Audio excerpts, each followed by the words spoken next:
श्रीमद् भागवत गीता में भगवान श्री कृष्ण जी ने अर्जुन को कर्म संन्यास तथा कर्म योग के बारे में बताया है।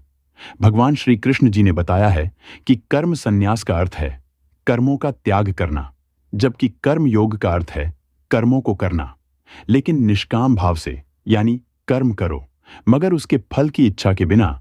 श्री कृष्ण जी कहते हैं कि कर्म योग अधिक श्रेष्ठ है, क्योंकि यह हमें अपने कर्तव्य का पालन करने और आत्मिक शांति प्राप्त करने में मदद करता है। श्रीमद् भागवत गीता के 6ठे अध्याय में भगवान श्री कृष्ण ने अर्जुन को ध्यान योग के बारे में बताया है। इस अध्याय में भगवान श्री कृष्ण ने कहा है कि यदि कोई व्यक्ति ध्यान धरता है तो वह अपने मन और इंद्रियों को वश में कर सकता है और उसे आत्मिक शांति और मोक्ष की प्राप्ति हो सकती है।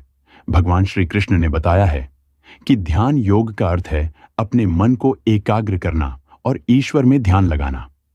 ध्यान योग हमें अपने मन की चंचलता को नियंत्रित करने में मदद करता है और हमें आत्मिक शांति प्राप्त करने में सहायता करता है। भगवान श्री कृष्ण गीता के अध्याय 7 में अर्जुन को कहते हैं कि मैं सर्वव्यापी हूं और सब कुछ मुझसे ही उत्पन्न हुआ है।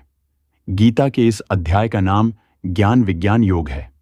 श्री कृष्ण जी कहते हैं कि जो उनकी भक्ति आराधना करते हैं वह उन्हें प्राप्त करते हैं और उनकी रक्षा करते हैं। कृष्ण कहते हैं कि उनकी माया दुस्तर है, लेकिन जो उनके शरण में आते हैं वे इससे पार जा जाते हैं। दोस्तों, भगवान श्री कृष्ण जी गीता के अध्याय 8 में अर्जुन को अक्षर ब्रह्म और परमात्मा के बारे में बताते हैं। इसीलिए इस अध्याय का नाम अक्षर ब्रह्म योग है। श्री कृष्ण जी कहते हैं कि अक्षर ब्रह्म योग वही है जो कभी भी नष्ट नहीं होता। जो लोग परमात्मा की प्राप्ति के लिए प्रयास करते हैं वह उन्हें प्राप्त होते हैं। इस अध्याय में श्री कृष्ण जी अर्जुन को समझते हैं कि परमात्मा की प्राप्ति के लिए निरंतर प्रयास और एकाग्रता की आवश्यकता है। ऐसी ही बेहतरीन वीडियोस के लिए हमारे चैनल को सब्सक्राइब जरूर कीजिएगा।